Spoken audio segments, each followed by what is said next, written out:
कराची भरपूर टैक्स अदा करता है। ये वो शहर है जिसने 250 अरब रुपए कौमी खजाने में जमा कराए।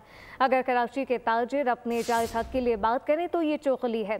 अमीर जमात इस्लामी कराची मन्नम ज़फ़र खान की प्रेस कॉन्फ्रेंस बोले कि 16 साल से बरसरे इक़्तिदार हुकूमत से सवाल है कि कल जो खिताब था इसमें सनतकारों के लिए उम्मीद का क्या पहलू था।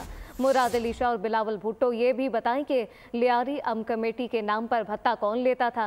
काबिज मेयर बताएं कि म्यूनसिपल टैक्स कहां जा रहा है, जबकि क्यों शहर का इंफ्रास्ट्रक्चर तबाह हो रहा है।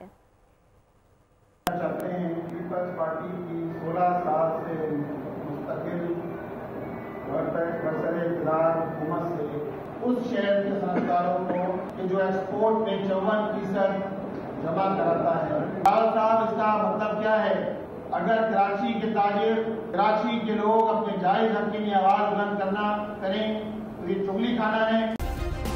सब्सक्राइब करें और बेल दबाएं ताकि कोई खबर रह न जाए।